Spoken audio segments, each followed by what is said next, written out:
बहुत ऐसे लोग हैं जिनका सवाल ये होता है कि उनको अगर एक बार किडनी स्टोन हो गया तो उनको देखा गया है कि कई बार किडनी स्टोन हो जाते हैं। एक ही मरीज़ का कंप्लेन ये होता है कि 2 साल पहले भी ऑपरेशन कराए थे, फिर दोबारा बन गया। कुछ लोग का कहना है कि उन्होंने दवाई कई बार खा चुके हैं और पिछले 5 साल में कई बार हमें किडनी स्टोन हो चुके हैं। तो ये वीडियो उन सारे लोग के लिए, इससे पहले कभी कोई नहीं बताया होगा कि किडनी स्टोन अगर दोबारा बन जाए या बार बार बन रहा हो तो आप ऐसा क्या करें कि आपको आइडिया लगे कि आपको किडनी स्टोन दोबारा ना बने। सही है, इसको बहुत ही ध्यान से सुनना है क्योंकि मैं हर एक टाइप के किडनी स्टोन को अलग अलग तरीके से मैं बताऊंगा और सारे किडनी स्टोन के बारे में हम एक एक तरीके से समझाऊंगा। वीडियो काफ़ी लंबा होने वाला है, लेकिन एकदम ध्यान से पेन कॉपी लेके बैठ जाइए क्योंकि बहुत ही ज़्यादा इन्फॉर्मेटिव वीडियो होने वाला है। स्टार्ट करने से पहले मैं आपको ये बता दूं कि किडनी का जो स्टोन होता है वो कितने टाइप के होते हैं। तो मोटा मोटा मैं बता रहा हूँ, जो इम्पोर्टेंट स्टोन जो होते हैं, जो कॉमनली इंडिया में देखने को मिलता है, वो स्टार्ट होता है कैल्शियम ऑक्सलेट स्टोन हो सकता है। दूसरा हो सकता है आपका कैल्शियम फॉस्फेट स्टोन हो सकता है। उसी में एक यूरिक एसिड स्टोन जो बहुत ही कॉमन है इंडिया में, ये भी हो सकते हैं। और इन्फेक्टिव स्टोन जो इन्फेक्शन से ज़्यादा देखने को मिलता है वो स्टैगहॉर्न या स्ट्रॉइड स्टोन बोलते हैं, ये भी हो सकता है। और भी बहुत सारे टाइप है स्टोन को, जिसमें आप अमोनियम यूरेट स्टोन जिसको बोलते हैं। इवन कभी कभी दवाइयाँ लेने की वजह से जैंथिन स्टोन, कुछ दवाई इंड्यूस होती है, ड्रग इंड्यूस होती है, वैसे भी टाइप के स्टोन हो सकते हैं।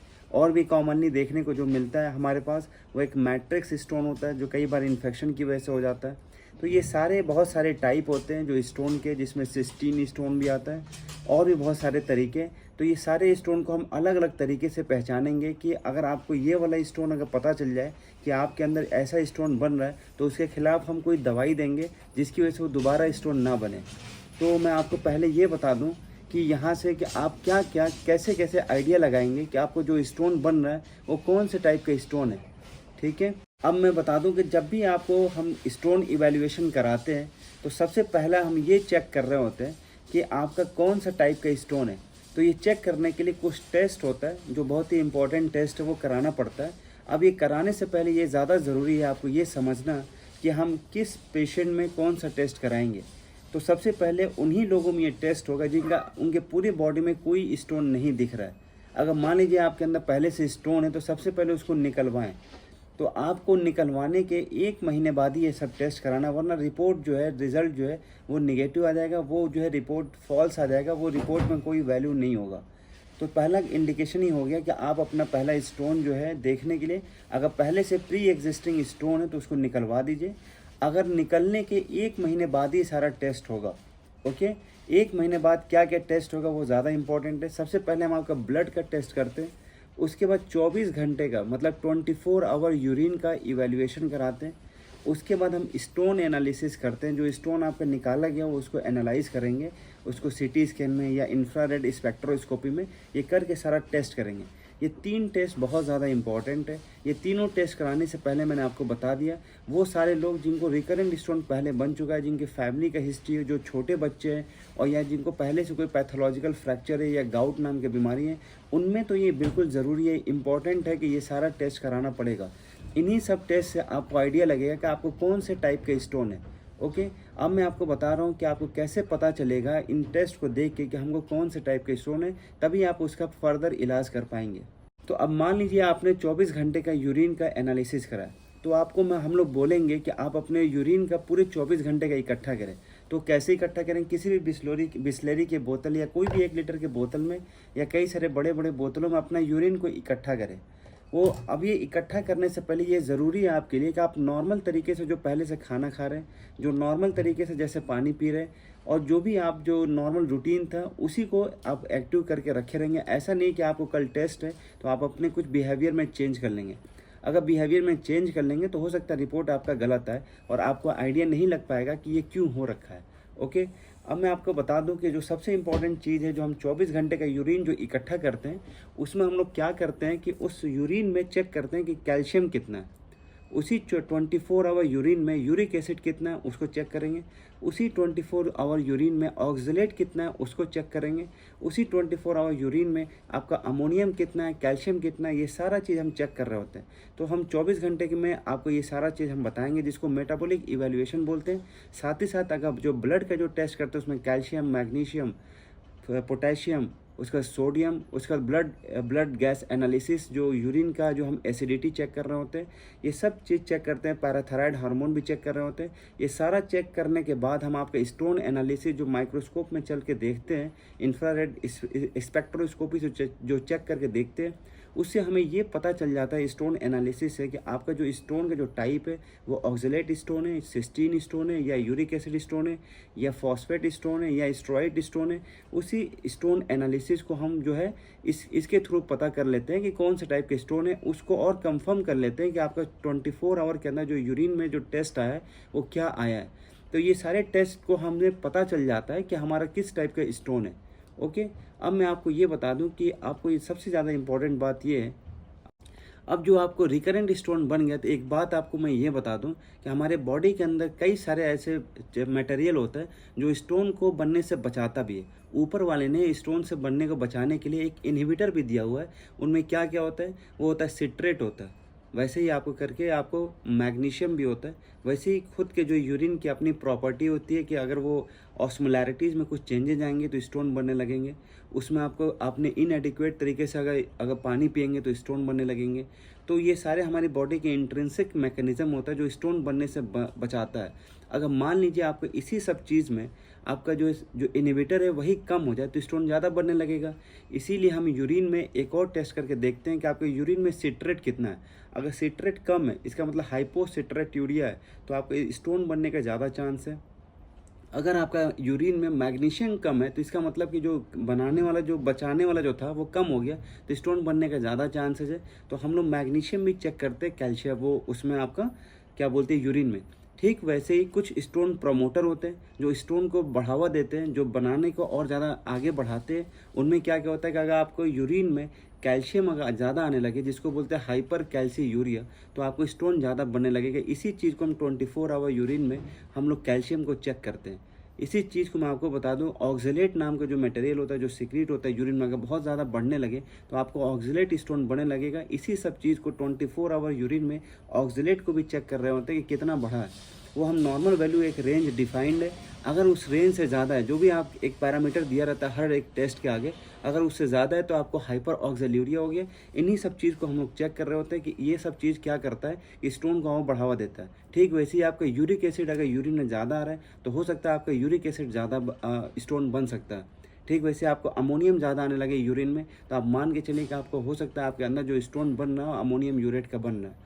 ऐसे ही बहुत सारे टेस्ट होते हैं। अगर आपने पानी कम पी रहे हैं तो पानी कम पीने से बहुत सारे स्टोन को और प्रमोशन मिलता है, जैसे कि ऑक्जेलेट स्टोन हो गया, यूरिक एसिड स्टोन हो गया, सिस्टीन स्टोन हो गया, और भी बहुत सारे स्टोन होते हैं जो पानी कम पीने से बढ़ने लगता है। ठीक वैसे ही अगर यूरिन भी आपका अगर यूरिन जो है एसिडिक होने लगे, अगर यूरिन एसिडिक होने लगे तो देखा गया कि जो यूरिन के अंदर जो एसिडिटी क्या करता है, क्रिस्टलाइजेशन को, मतलब स्टोन के फॉर्मेशन को और बढ़ावा कर देता है और बढ़ा देता है, जिसकी वजह से स्टोन और ज़्यादा बनने लगते हैं। इसको भी हम पीएच देख लेते हैं, यूरिन के अंदर पीएच की कितना ज़्यादा कम है। अगर पीएच ज़्यादा है तो इसका मतलब एसिडिक नहीं है, अगर पीएच कम है तो वो एसिडिक है। तो अगर एसिडिक इन्वायरमेंट है तो देखा गया कि कई सारे स्टोन जो है बनने लगते हैं। उनमें क्या क्या स्टोन होता है तो मैं आपको बता दूँ, uric acid stone, oxalate stone, ये दो टाइप के ऐसे स्टोन होते हैं। इवन जो है सिस्टीन स्टोन, ये आपको देखेंगे कि जो एसिडिक इन्वायरमेंट होता है यूरिन का, उसमें बहुत ज़्यादा बनने लगते हैं। ठीक वैसे ही आपको देखेंगे एल्कलाइन जो नेचर होता है, अगर मान लीजिए एसिडिक ना होकर तो दूसरा स्टोन दूसरे टाइप का बनने लगता है, उसको बोलते हैं हम स्टेरॉइड स्टोन, जिसको बोलते हैं स्टैग हॉर्न स्टोन। ये इन्फेक्टिव स्टोन होता है। तो ये बहुत सारा चीज़, मैं फिर से आपको ऊपर आता हूँ कि जो हमने बायोकेमिकल इवेल्युएशन कराया था, उसमें ब्लड टेस्ट करके देखा था, उसमें यूरिन टेस्ट करके देखा था, फिर स्टोन एनालिसिस करके देखा। स्टोन एनालिसिस से हमें पता चल गया कि टाइप ऑफ स्टोन क्या है। फिर हमने 24 आवर यूरिन का जो टेस्ट करके देखा कि उसमें क्या क्या कैल्शियम बढ़ा है, कि ऑक्जेलेट बढ़ा है, या उसका जो है यूरिन में पीएच कितना है, ये सारा। और यूरिन का हमने जो 24 आवर एडिक्वेटली हमने लिया है कि नहीं, याद रखिए अगर यूरिन के अमाउंट 2.5 लीटर से अगर कम है तो इसका मतलब ही हुआ कि आपने अच्छे से पानी नहीं पिया। तो इसका मतलब आप अच्छा से पानी पियेंगे तो कई सारा चीज़ इम्प्रूव कर जाएगा। ओके, तो हमने यूरिन के अमाउंट चेक किया, यूरिन के अंदर क्या क्या कंपोनेंट है वो सब चेक किया। ये 2 टेस्ट से बहुत सारा चीज़ हमें पता चल जाता है कि कौन सा टाइप के स्टोन है। अगर वो टाइप पता चल जाए तो हम उसी टाइप को निकालते हैं, उसके हिसाब से दवाई स्टार्ट करते हैं, जिसकी वजह से आपका रिकरेंट स्टोन बनना बिल्कुल सही हो जाता है। फिर हमने बताया कि ब्लड टेस्ट करते हैं, ब्लड टेस्ट में हम पैराथायराइड लेवल देख लेते हैं, क्योंकि पैराथायराइड क्या करता है, आपको कैल्शियम का लेवल बढ़ा देता है। पैराथायराइड आपको विटामिन डी में कुछ गड़बड़ी करता है, जिसकी वजह से देखा गया है कि आपका पूरा जो है सिस्टम जो है कैल्शियम का जो पूरा जो स्टोन बनता है वो बनने और ज़्यादा बढ़ने लगता है। ओके, अब मैं आपको एक और बात बता दूं जो सबसे इम्पॉर्टेंट है कि कई बार देखा गया कि आपको जो पानी की जो कमी होने लगती है बॉडी में, कई सारे लोग एडिक्वेट अमाउंट में पानी तो पीते हैं, फिर भी उनके अंदर स्टोन बनने की टेंडेंसी ज़्यादा इसलिए होता है क्योंकि सॉल्ट इनटेक जो सोडियम होता है बहुत ज़्यादा लेने की वजह से उनके अंदर जो पानी की जो क्षमता वो कम हो जाती है, डिहाइड्रेशन होता है, जिसकी वजह से स्टोन ज़्यादा बनने लगता है। तो हम इसीलिए सोडियम भी हम अपने ब्लड टेस्ट में करा के चेक करते हैं कि आपका कितना है। तो ये सारा टेस्ट जो है बहुत ज़्यादा इंपॉर्टेंट है। जब तक किसी को ये नहीं पता होगा कि सारा टेस्ट करा के उसको इंडिविजुअली इंटरप्रेट करना होता है, तभी आपको आइडिया लगेगा कि आपने जो स्टोन बनाया है, जो आपका स्टोन का एनालिसिस है, जो रिपोर्ट है वो सही है कि नहीं। क्योंकि जब तक ये बहुत इंपॉर्टेंट पार्ट है, जब तक इस चीज़ को आप लोग अच्छे से नहीं समझ पाएंगे, जब तक कोई भी डॉक्टर या कहीं कभी कि हमारा जो स्टोन बन क्यों रहा है, तब तक आप इलाज कर ही नहीं पाएंगे। तो अब मैं आपको बता रहा हूँ कि एक एक पार्ट को अलग अलग तरीके से बहुत ही ध्यान से सुनना है कि अगर आपको मान लीजिए ऑक्सलेट स्टोन निकल के आ गया स्टोन एनालिसिस में कि आपका जो जो क्रिस्टल मिल रहा है वो हमें कैसे पता चलेगा कि ऑक्सलेट स्टोन है। क्योंकि देखा गया है कि ऑक्सलेट स्टोन जो क्रिस्टल होते हैं उनका शेप बिल्कुल डिफरेंट होता है। हम लोग अपने टर्म्स में देखते हैं कि आवर ग्लास शेप होता है, किसी का इन्वेलप शेप होता है। तो वो एक तो शेप देखते हैं तो हमें आइडिया लगता है कि ये ऑक्सलेट स्टोन है। उसी को कंफर्म करते हैं हम 24 आवर यूरिन एनालिसिस पे कि जो हमारा ऑक्सलेट की जो वैल्यू है जो यूरिन में वो कितना ज़्यादा बढ़ रहा है। क्योंकि हर एक लड़के और लड़कियों के लिए डिफाइंड वैल्यू है कि इतना से ज़्यादा हुआ तो इसका मतलब आपका ऑक्सलेट ज़्यादा बढ़ गया। अब मैं आपको बता दूं कि यहाँ पे स्टार्ट होता है कि सबसे पहले हमने एक सारा टेस्ट करके ऑक्सलेट स्टोन पता कर लिया, जो कॉमनली इंडियन सेटअप में देखने को मिलता है कि आपको ऑक्सलेट स्टोन आ गया। अब इसके आगे क्या करना है, ऐसे ही मैं कई सारे स्टोन का टाइप बताऊंगा कि यूरिक एसिड आ गया, अगर उसके बाद सिस्टीन स्टोन का आ गया, उसके बाद अमोनियम यूरेट स्टोन आ गया, कई सारे डिफरेंट स्टोन आने के बाद आप क्या क्या इलाज करेंगे, क्या क्या कैसे मैनेज करेंगे। तो यहाँ स्टार्ट करते हैं ऑक्सलेट स्टोन से। तो मैं आपको बता दूं कि ऑक्सलेट स्टोन यहाँ पे क्या करता है। सबसे पहले हमने जैसे मैंने आपको बताया कि सारा चीज़ का कंफर्म कर लिया कि हमने ऑक्सलेट स्टोन हो गया। तो मैं आपको यहाँ बता दूं कि ऑक्सलेट स्टोन किस किस पेशेंट में बनता है। सबसे पहले उन पेशेंटों में ऑक्सलेट स्टोन ज़्यादा होगा जो ऑक्सलेट का जो कंटेंट ज़्यादा ले रहे हैं। जैसे हमने टेस्ट किया कि हाइपर ऑक्सलेरिया आ गया आपके यूरिन में, तो यहाँ पे इम्पॉर्टेंट है कि वो सारे डाइट आप नहीं खाएंगे जिसमें ऑक्सलेट रिच डाइट हो। ये नहीं कि कोई भी रीनल स्टोन हो और ऑक्सलेट रिच डाइट नहीं खाना है। कई सारे मिथ देखने को मिलता है, कई लोग को लगता है कि टमाटर नहीं खाना है, सीड नहीं खाना है, कैश्यू नहीं लेना है। बहुत सारे लोग अवॉइड करते हैं। ये समाज में बहुत सारा सोसाइटी में मिथ फैला हुआ है, उनको लगता है कि हर एक स्टोन में नहीं खाना। लेकिन यहाँ पे इम्पॉर्टेंट है कि आप कौन से टाइप में क्या खाएंगे क्या नहीं खाएंगे। अगर ऑक्सलेट रिच स्टोन अगर आ गया आपका, अगर ऑक्सलेट आ गया तो सबसे पहले ऑक्सलेट रिच डाइट को अवॉइड करेंगे। उसमें क्या क्या आता है तो आपको मैं बता दूं, स्पेनिक हो गया आपका, फिर उसके बाद सारे कैश्यू मटेरियल होंगे जैसे बादाम हो गया, नट्स हो गए, इवन जो है कॉफ़ी हो गया, चाय हो गया। ये आप चेक कर सकते हैं कि आप क्या क्या ऑक्सलेट रिच डाइट नहीं लेंगे। सबसे पहले ये बंद करेंगे। देखा गया कि ऑक्सलेट स्टोन वाले जो पेशेंट में यूरिन जो होता है वो एसिडिक होता है, उसी को सही करने के आप एल्कलाइज़र यूज़ करेंगे तो आपका जो है ये बार बार नहीं बनेगा। एल्कलाइज़र के लिए बहुत ही सिंपल, बहुत सारे मार्केट में सिरप सिट्रेट करके अवेलेबल है, जिसको आप लेते ही आपका यूरिन जो है एसिडिक नहीं होगा, तो आपको जो ऑक्सलेट स्टोन जो बन रहा था वो नहीं बनेगा। और क्या करेंगे, देखा गया कि जिसमें हाइपर कैल्सीयूरिया होता है उनमें और ज़्यादा प्रमोशन मिलता है। अब यहाँ सोचने वाली बात यह है कि आपके कैल्शियम जो है यूरिन में ज़्यादा है, लेकिन यहाँ पे एक और मिथ है कि हम आपको जानबूझ कर कैल्शियम का टैबलेट स्टार्ट करेंगे। क्यों करेंगे कि देखा गया कि कैल्शियम टैबलेट उल्टा जो है कम करता है हमारे सिस्टम के अंदर, यूरिन के अंदर कैल्शियम को। क्योंकि वो क्या करेगा कि कैल्शियम जो होता है ऑक्सलेट से जाके कंबाइन कर जाएगा और इसी तरीके से कैल्शियम ऑक्सलेट को बचा ले जाएगा उसमें यूरिन में जाते हुए। तो ये बहुत ही इंपॉर्टेंट चीज़ है कि कई लोग को पता ही नहीं है कि कैल्शियम डाइट लेने से उल्टा जो है स्टोन बनना जो है कम होता है, ये नहीं कि प्रमोट होता है। ओके, तो यहाँ हम स्टार्ट करते हैं, ये बहुत ही कम लोगों को पता है। फिर वो दूसरा जो कॉज होता है, देखा गया कि आपका जो है जो सिट्रेट कम होता है तो जो हमारा जो स्टोन होता है वो बनने लगता है। तो हम जो है सिट्रेट को कम बढ़ाने के लिए हम सिट्रेट नाम का जो सिरप आता है, कैल्शियम मैग्नीशियम वो पोटेशियम सिट्रेट आता है और भी बहुत सारे सिट्रेट के कंपोजिशन के साथ, एल्कलाइजर कंपोजिशन के साथ हम लोग ऐड कर देते हैं। ओके, इस तरीके से हम जब देख लेते हैं कि ऑक्जेलेट स्टोन बन रहा है, तो हम इन सब को कई सारे पार्ट में डिवाइड भी करते हैं। कुछ पार्ट होता है प्राइमरी हाइपर ऑक्जेलेरिया जो सिर्फ ऑक्जेलेट के लिए रिस्पॉन्सिबल है। कभी कभी जो होता है कि हमारा एंटेरिक हाइपर ऑक्जेलेरिया होता है, उसको अलग तरीके से डिफाइन करते हैं कि अगर मान लीजिए आपको कहीं पहले ऑपरेशन हो रखा है या कभी कभी स्टोमा बना हुआ है, ऐसे बहुत सारे पेशेंट देखने को मिल सकते हैं कि आपका जो है पूरा बाउल के ही सिस्टम में गड़बड़ी है। तो उसमें हम लोग ऑक्जेलेट को रिड्यूस करने के लिए एक अलग से सेपरेट जो है ड्रग चलाते हैं, जिसमें बहुत सारे ड्रग आते हैं। उनमें जो सबसे इंपॉर्टेंट जो ड्रग आता है जो ऑक्जेलेट को कम करने के लिए, वो पायरिडॉक्सिन नाम का टैबलेट होता है, जो आप किसी डॉक्टर के हेल्प से हम बिल्कुल ले सकते हैं और सही हो सकता है। और ये ऑक्जेलेट नाम का जो स्टोन है, जो अब देखा गया कि आप पानी कम पिएंगे तो इसकी वजह से और ज़्यादा बढ़ता है। तो हम जो 24 आवर के जो यूरिन एनालिसिस करते हैं, उसमें चेक करते हैं कि आपने पानी जो है यूरिन कितना निकला। अगर 2.5 लीटर से कम आपका यूरिन आए, इसका मतलब ही ये इनडायरेक्ट एविडेंस है कि आपने पानी कम पिया है, तो उसको और बढ़ाने के लिए बोलते हैं। और कभी कभी जो पानी बढ़ाने के बाद भी कम हो जाता है, तो हम सॉल्ट को रिड्यूस करने के लिए बोलते हैं। तो मोटा मोटा मैं आपको बता दिया कि ऑक्जेलेट स्टोन अगर निकल कर आ गया तो क्या क्या करेंगे। तो आप पानी ज़्यादा पिएंगे, साल्ट को ज़्यादा अच्छे से लेंगे, कम करेंगे, सॉरी, साल्ट को कम करना है। उसके बाद जो है ऑक्जेलेट जो आपको पूरे बॉडी के अंदर निकल के आ रहा था, जो यूरिन के अंदर निकल के आ रहा था, वो रिच डाइट को कम करेंगे, जितना कम कर सकते हैं आप। बहुत सारे ऑक्जेलेट रिच डाइट आपको नेट पर अवेलेबल मिल जाएंगे। उसके अलावा क्या करेंगे कि आप टैबलेट शैलकाल हम जो यूज़ करते हैं जो कैल्शियम के लिए, वो हम स्टार्ट करेंगे।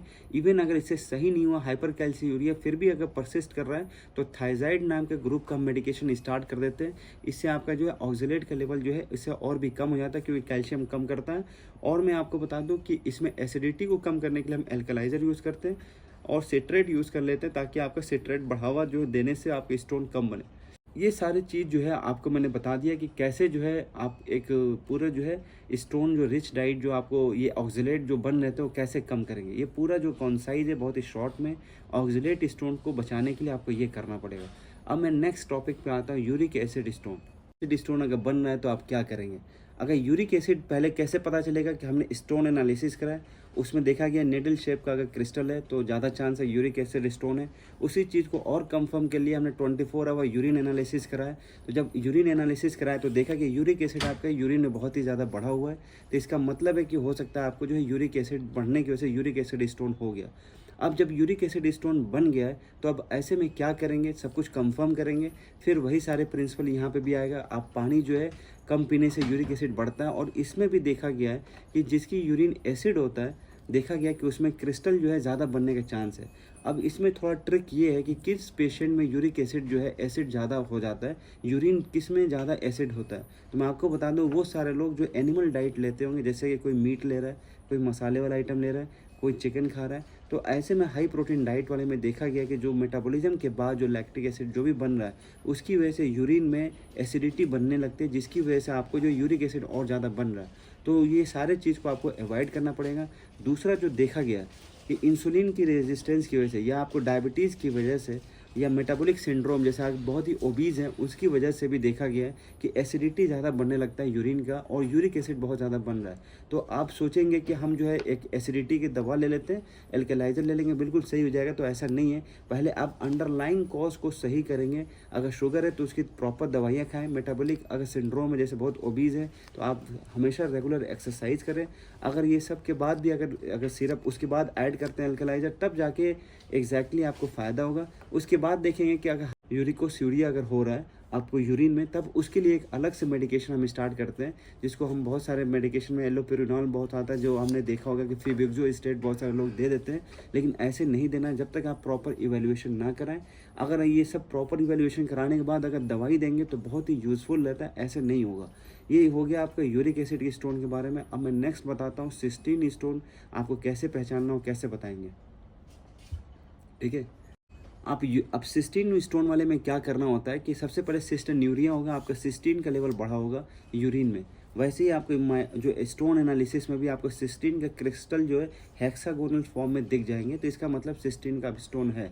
अब ऐसे पेशेंट में देखा गया है कि जो सॉल्युबलाइजेशन जो सिस्टीन जो होता है यूरिन में, तभी जो है बहुत अच्छा क्रिस्टल बनते हैं जब उसको हम लोग जो है अच्छे तरीके से उसका पीएच जो है बहुत ही ज़्यादा हायर साइड में रख दे। तो तो आपको बहुत ही ज़्यादा मतलब देखा गया कि एसिडिक इन्वायरमेंट में ये सिस्टीन स्टोन बहुत ज़्यादा बन रहा है। तो इसको सही करने के लिए आपको पीएच को बहुत ज़्यादा हाई रखना पड़ता है, इवन पीएच को 7 रखना पड़ता है। यूरिन के लेवल पे 7 पीएच बहुत हाई माना जाता है, और आपको नॉर्मल तरीके से ज़्यादा इसमें आपको एडिक्वेट आपको पानी पीना पड़ेगा। नॉर्मली हम बोलते हैं कि 2.5 to 3 लीटर पानी पिए, लेकिन सिस्टीन स्टोन वाले पेशेंट में स्पेशली बोला जाता है कि आप जो है कम से कम 3.5 to 4 लीटर तक पानी पिए, तब जाके सिस्टीन स्टोन बनना बंद होगा, वरना नहीं बंद होगा। इसमें भी बहुत सारे मेडिकेशन आते हैं, जो सेपरेट मेडिकेशन आता है जो हम यूज़ करते हैं सिस्टीन के लिए।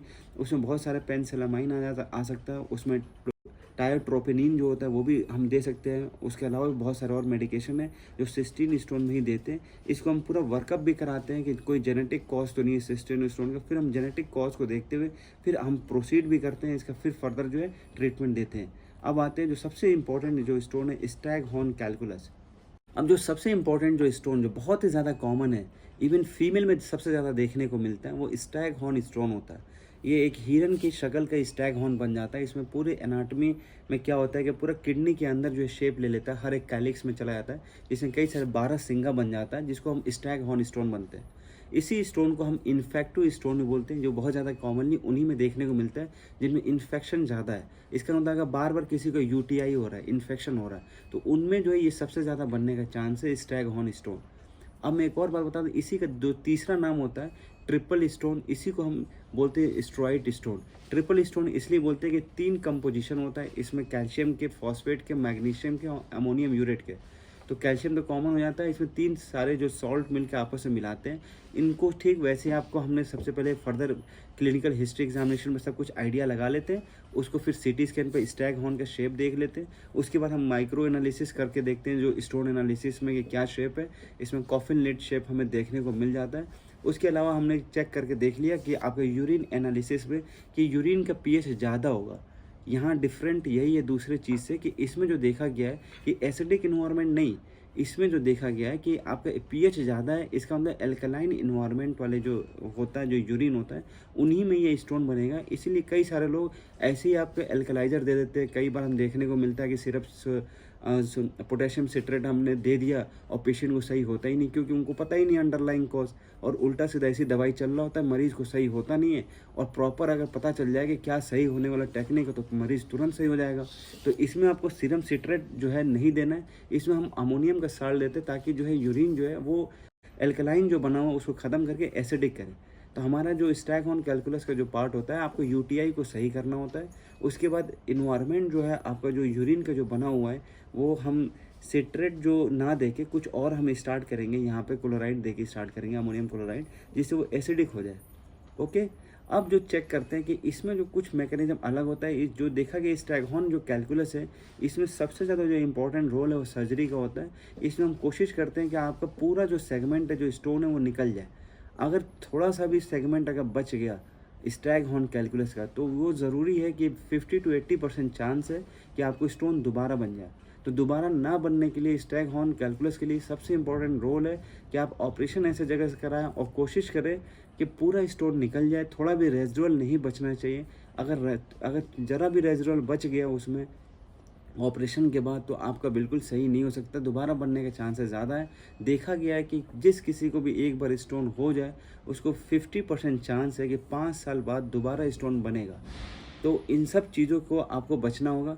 ऐसे ही बहुत सारे और भी स्टोन है, जैसे कि अगर ड्रग इंड्यूस स्टोन है तो हम पता करते हैं आप कौन सी दवाई खा रहे हैं, तो उस दवाई को बंद कर देते हैं तो स्टोन बंद हो जाता है। ऐसे बहुत सारे एंटीवायरल मेडिकेशन हमारे मार्केट में अवेलेबल है जिसकी वजह से स्टोन हो जाते हैं। अब मैं एक और बात बता दूं, इन सब चीज़ों के अलावा एक और भी बहुत सारा चीज़ है कि किडनी के अंदर खुद के जो है अपने जेनेटिक डिजीज़ की वजह से, जैसे कि रीनल ट्यूबुलर एसिडोसिस होने की वजह से, वो पर्सनली हम एक एक पार्ट को चेक करते हैं। हाइपर पैराथायराइड की वजह से, कैल्शियम में मेटाबॉलिज्म में कुछ डिफरेंसेस होने की वजह से, सिस्टमिक इलनेस की वजह से भी, बहुत सारी चीज़ों की वजह से भी स्टोन बन जाते हैं। उन्हीं सब चीज़ों को हम सेपरेटली अलग अलग तरीके से हम इवेल्युएट कराते हैं, उनको एक एक पार्ट को देख के हम फिर से फर्दर ट्रीटमेंट देते हैं, तब जाके एक रिकरेंट स्टोन बनना बंद होता है। ये बहुत ही कॉम्प्लेक्स टॉपिक होता है, लेकिन बहुत सिंप्लीफाइड वर्जन में मैंने बताया हुआ है। अगर आपको कुछ समझ में नहीं आया तो आप हमसे ज़रूर पूछें, क्योंकि रिकरेंट स्टोन जो है इस वक्त बहुत ज़्यादा कॉमन है, बहुत सारे लोग इससे परेशान हैं, और इसका जो इवैल्यूएशन बहुत सारे लोग को पता ही नहीं है कैसे करना है, कैसे नहीं करना है। अगर आपको कुछ भी ऐसा लगता है तो आप ज़रूर बताएं। आप एक को जनरल एक आइडिया हो गया इस चीज़ से कि आपको कैसे मैनेजमेंट होना चाहिए, किस तरीके से प्रोसीड करना चाहिए, कैसे आगे बढ़ना चाहिए। ये पूरा आपको मैंने बताया। ये लंबा वीडियो था, आप इतना देखने के लिए थैंक यू। अगर कुछ भी पूछना है तो आप मुझसे ज़रूर बताएं।